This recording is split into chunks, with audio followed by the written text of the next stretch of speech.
Welcome to Owning Pleasure as a Black Woman, where we celebrate the joy in just being you. I'm Natasha, your certified sex and intimacy coach and clinical sexologist. Just call me your guide to unlocking pleasure. With years of experience in helping individuals embrace pleasure beyond sex, I'm here to empower you to rediscover the beauty of pleasure in every aspect of life. So settle in, relax, and get ready to savor the wisdom and insights we're about to drop. This is your space to be present, learn, and enjoy the show. Hello, and welcome to another episode of Owning Pleasure as a Black Woman. I am so happy to have you here. I appreciate you so much for tuning back in to this wonderful season. Now, this episode is off the fly. Now, for those of you that may know me personally, you know, I am a recovering perfectionist, so I like to have outlines for my episodes. I like to have think points. I like to have stories. I like to have all the things. But this one popped into my head, and there are no notes. I am strictly going off of, we could call it a download, divine message, whatever you want to call it. That is what we are having. That's the conversation we're having today. Now, before we get into me politely calling you in, not calling you out, I would love to invite you over to Owning Pleasure as a Black Woman XXX. It's hot over there. I'm not even going to sit here and tell no lies. It's hot over there. The conversation is spicy. On a scale of 1 to 4 spice at the Thai restaurant, we're at a 4. So this podcast, this private podcast, is for you on Patreon. If you've done the basic pleasure and now you're ready to get into the raunchy pleasure, like you're ready to get into the kinky stuff, that's where that conversation is being had. So follow this podcast to the very end, listen to the very end, and I am going to drop a few seconds of an episode so that you can hear the type of conversations that we're having over there. Okay. So go ahead and hit the link in the show notes so that you can come over and get those questions answered that you don't want to ask anybody because you think somebody's going to judge you. There's no judgment over there. All right. So this is me. I love you. I may not know you personally. We may have never met. But you are here, you are listening, so that means that I love you, I have love for you, and I will not call you out. It may feel like it. This is something that my coach says all the time, one of my coaches. I'm not calling you out, I'm calling you in with love. I need you to stop talking about that thing that you talk about with everyone. That problem, that issue, that concern, stop talking about it. Stop talking about it to your friends. Stop talking about it to your family. Stop talking about it to your coworkers. Stop talking about it to yourself in your brain. Because everyone's tired of listening. They may not have told you. They might not have brought it up yet. But they are tired of listening to it. And at some point, you got to be tired of listening to it yourself. You have to be tired of telling the same story. You have to do something about it. Because if you can tell this story 1,000,000 times over and over and over again, that means that you're very much aware. You're very much aware that you don't like what's going on. You don't like how you feel. You don't like how someone is moving. You don't like something about the situation, but you're avoiding doing something about it. There's no way you can find pure satisfaction, pleasure, joy, peace, contentment, calm in your life if you sit with the same issues over and over and over again. And the thing is, you know what the answer is. You know what the answer is. You know what you need to do with this situation. The reason you keep telling everybody is because you want somebody to give you an answer. You want somebody to say, hey, this is what you should do. And you want to get multiple answers and multiple suggestions and multiple advice. because you're going to compare it all. You're going to compare it all, and you're also going to compare it to what you think you should do. And you're waiting for someone to tell you the opposite of what you want to do. Because normally, when we have these deep-seated issues that we keep talking about, we keep bringing up all the time, it's because we don't like what we have to do. We don't like the way that it feels. We don't like what the aftermath is going to be. We don't like that we can't control it. We don't like the loneliness or the pain or the grief or the loss that's going to come from it. We don't like that. Nobody likes pain. We will do anything. Our brains will do anything to keep us from pain. But sometimes there is so much goodness on the other side of that pain if you'll just stick through it. Just stick through it. Because we're tired of it. And I will even say I have done this. I have done it. There are conversations that I will have with, let's say maybe it's my parents, maybe it's my friends. I bring up the same thing every month. I bring up the same thing every 3 months, every 6 months, every year, having the same conversation. And when I found myself doing that, I really had to say, Natasha, why are we bringing this up? Why are we talking about this again? It's been 6 months. Why are you talking about this again? Why are you giving your mental space to this situation again? Make a decision and move on. Make a decision and move on. And if you're not going to make a decision, Natasha, insert your name, then let it go, because no decision is a decision. Let it go. Find something else that is more meaningful. Find something else that is, we could even say, productive, that makes you feel better. Focus on that instead. Maybe this other thing will work itself out. Maybe it won't, but stop talking about it. And honestly, don't make it mean anything. And I've said this in episodes before. Don't make it mean anything if you're not ready to prioritize that. If you're not ready to put action to it, that's perfectly fine. That's okay. If you're not ready to leave that relationship, if you're not ready to leave that job, if you're not ready to leave that state, if you're not ready to leave that license, if you're not ready to tell that person about your boundaries, stop being that person's friend, whatever it is, if you're not ready, that's okay. Don't judge yourself for that. It doesn't make you weak. I promise you, it means nothing about you. It just means that you're not there yet. And I hold space for you with that. I hold space, grace, compassion, and I would love for you to do the same for yourself. But what you cannot do is continue to allow that to have energy, to have you in a chokehold, to where you can't do anything, where all the decisions that you make are watered down or don't have your full attention because you're still focused on this thing over here.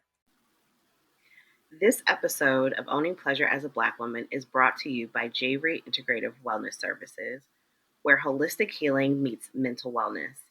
At J-Rate Integrative Wellness, we understand that life's demands can take a toll on your mind, body, and your spirit. That's why we offer a range of therapeutic services designed to help you reconnect with yourself, reduce stress, and find balance. Whether you're dealing with anxiety, relationship issues, or simply looking to enhance your overall well-being, the expert therapists at J-Rate Integrative Wellness are here to support you. We specialize in creating personalized integrative care plans that cater to your unique needs. Ready to take the first step toward a healthier, happier you? Visit www.jbrewellness.com today and schedule your free 15-minute consultation with one of our compassionate therapists. It's time to invest in yourself and start your journey to wellness. That's www.jbrewellness.com, your partner in holistic health and healing. Don't wait. Book your free consultation now.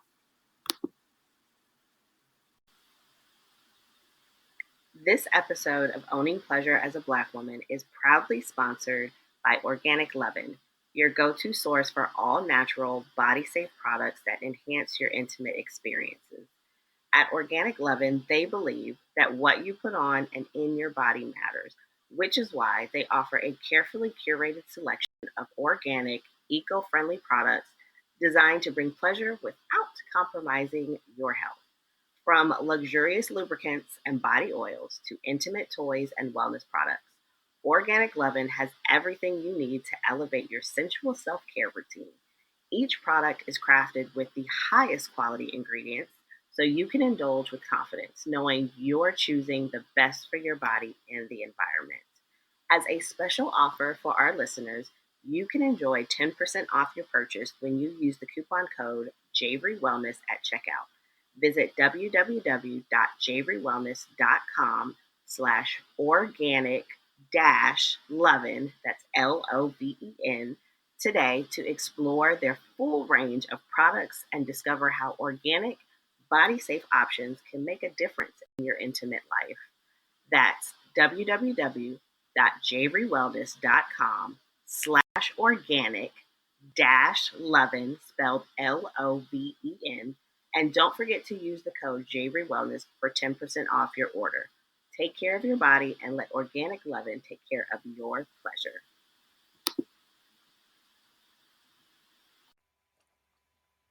Imagine what you would be able to do if that was no longer hovering over you, if that cloud was no longer hovering over you. It's like walking down the street, you have this semi, it's not all the way gray and it's not raining, but you've got this little gray cloud over your head. And you can see the sun because it's just your own personal cloud. You can see the sun. You can see people walking around past you when you're hanging out with people, when you're with family and things like that. Like they have the sun and they're just glowing and it's bright and they're just like, gosh, I would like some of that sun. Okay, well, if you want some of that sun, release this thought, release this problem, this issue, this whatever it is, release it. As soon as you release it, whether you make a decision to do something about it or just say, okay, I recognize that this is something that I need to come back to. I'm going to put it on the shelf for right now and I will be back to it later. Then you can have your sunshine. What decision are you going to make? Because listen, there are probably some people, they are talking about you. And I'm not saying that to make it feel like, okay, people are talking about you behind your back. But when I tell you they are tired and they love you to your core. They love you and they don't want to hurt your feelings, but they are tired. They have given you all the advice they can give you. You haven't listened. You know how they know you haven't listened? Because you came back and you had the same conversation again. There's only so many times people are going to give you advice, give their opinion, give you solutions, tangible solutions. There's only so many times until they're going to be like, you know what? You got it. You got it. I don't want to hear it no more. And I have had clients come to me and they say that very thing, not just about the people they know, but themselves as well. Now, as me being the clinician, it is my place to listen to those things over and over again. That is the space. If you just cannot, I can't let this go. I can't stop talking about it. I can't stop ruminating about it. And you need some tools in your toolbox. That is where you go to a professional. And they will hold all the space. We will hold all the space for you. We will allow you to tell that story as many times as you need to, because we will be the ones to say the things that everyone else doesn't want to say to you, because we want you to get better. We want to see you move forward. So we'll say, okay. So we talked about that. You said that same thing last week. What happened to making an action or putting it on the shelf? What's the resistance? Why are you not doing that? What's the root of this? What's the story you're telling yourself? What are you afraid of? These are things that your friends just aren't going to do unless they're therapists. I do sometimes find myself asking those questions, but I try not to because I don't want to bring being a therapy into the group. It's hard when I'm friends with a lot of therapists, but that's neither here nor there. Find the proper space for it so that you can make a decision. Ultimately, the end goal is to make a decision. You do something about it, you don't do something about it, and that's okay. Or you continue to pretend that it doesn't exist, that it's not a problem, but stop telling people about it. Okay. There's so many other things that you could be focusing in on. There's so many other experiences. There's so many other tweaks, baby steps that could be made in your life. When you notice that they're there, when you focus on them, when you're in the present moment, you constantly festering on this thing means that you are not present in your day-to-day life. You are not allowing people to experience you 100% of your personality and who you really are. You're not showing up the way that you could for yourself and for the people you care about and love. It's not possible. It's not possible because you've always got this cloud. So I would love for you today to decide. We've all got that thing, and there's always going to be a thing. Let me just put this out there. It's always going to be a thing. No matter how much work you do on yourself, there will always be a thing. Now, what changes is you get quicker with making a decision, whereas in the past, it may have taken you 6 months to a year to make a decision on what you're going to do with this. I'm going to put it on the shelf, or I'm going to take action so that it changes. Maybe you went 6 months to a year. Now it's 3 to 6 months. Now it's 1 month to 3. Now it's 2 weeks to 4. Now it's every single day when something pops into my head, I'm making this decision. I don't want to deal with that right now. It's just not it's not a priority for me today. I'm not going to deal with it. It's about collapsing the time that is spent. I'm not going to sit here and tell you no lies that you'll get perfect at it. This is an everyday habit. It will become natural. It will become easier, but it doesn't just go away because of all the thoughts going on in your head. But when you know that there is something that is eating away at you and eating away at you, you get quicker with recognizing, okay, this thing right here is really, really agitating me. And I don't want it to agitate me anymore. I don't want it to take up space in my life. So this is the action that I'm going to take. This is the first baby step that I'm going to take to deal with this. Or, like I said, it's not that serious. It's not that serious for me to want to put effort into it right now. I'll put it on the shelf. I'm going to knock out these things, and then maybe I'll revisit it and see if it still bothers me, if I want to deal with it. It may work itself out. It may dissolve and work itself out when you choose not to give it any energy anymore. I just thought of an example of, for those of you that are moms, right? Like when your kids come to you in the very beginning, when you first become a mom, that whole mom,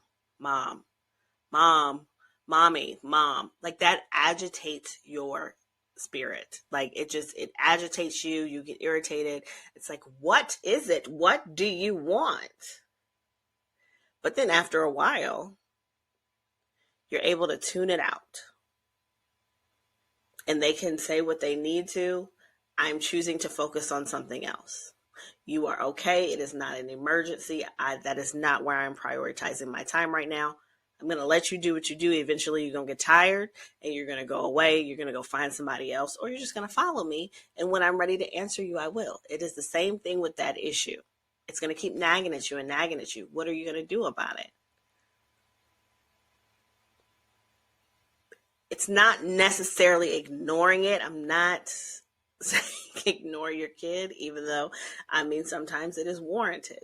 But it's acknowledging that it's there and I have something else I need to do. I hear you calling me, but I need to cook dinner. I hear you calling me, but I'm on this phone call. I hear you calling me, but I've got this work to do. I hear you. Now I've acknowledged you're going to do what you're going to do. Either you're going to sit here and continue to nitpick and be at the back on the shelf, or you're going to find something else to do. So, action step. Because like I always say, you can listen to this episode and say, oh my gosh, that was so good. That was so good. And then you just go on with the rest of your day and you don't do nothing with this. I want you to do something. I want you to acknowledge that one thing, that issue, that concern, that person, that job, whatever it is. I want you to write it down and make a decision today. A, this is the next action step that I'm going to take on this particular issue. B, I don't really care to deal with it right now. It's not that serious. I will put it on the to-do list over here eventually, and I'm going to let it go. Or C, I'm not going to do anything. But I'm also not going to keep bringing it up. I'm not going to talk about it anymore. I am challenging myself not to bring this up in conversation anymore. And just see what happens. See what happens with your decision. Stick to your decision for at least 14 days. And check in. How do you feel? How is life? How's your capacity? How's your energy? Just check in and see. See how it's going. And then you do it again. And you do it again. And you do it again until that thing is no longer an issue anymore. Okay? So, I hope this was helpful for you. It either resonated with you or it's someone that you want to share with. And I definitely would love for you to share this with somebody, because the more that you share, the more that you subscribe and get the message out there, the more women that I get to support and help into becoming a person that lives a life full of pleasure. Because if we're not doing that, what are we doing? What are we doing? Okay, so subscribe, like, share this. And don't forget to head over to Owning Pleasure as a Black Woman, XXX, so that we can have a bit more X-rated conversation, okay? I appreciate you so much for being here. Thank you, and I will talk to you in the next episode. Thank you for joining us on this episode of Owning Pleasure as a Black Woman. I hope you found today's conversation inspiring and empowering as you continue on your journey to reclaim your pleasure and well-being. Before we wrap up, don't forget to subscribe, rate, and leave a review. Your support helps us reach more listeners just like you who are ready to embrace a life of pleasure and self-care. And stick around. Right after this, we've got a sneak peek of our next episode, Owning Pleasure as a Black Woman, XXX, on our Patreon page. You won't want to miss it. And until next time, remember to prioritize your pleasure, honor your desires, and continue showing up for yourself. Take care. I bought my rose probably like 3 years ago. That was the thing that set me over the top. So we will get into that. But when I did do it, one, I was really surprised. I was like, oh my gosh, I did it. And then once I knew I could do it, I had myself do it again and I started examining it. So I smelt it, I touched it. It's legit. This clear liquid, it's just clear. It doesn't smell like anything. And then I recorded it. I recorded it. So I saw it come out when I watched the video, and it looks like a rush of water. It's nothing. Those porn sites don't do it justice, okay? Though that is not real. Now, some people, maybe they have certain experiences, but for the most part, what I have experienced, what I've heard people that I know talk about, it is not this gushing, going across the room type situation. It is like a cute little flow of river coming out.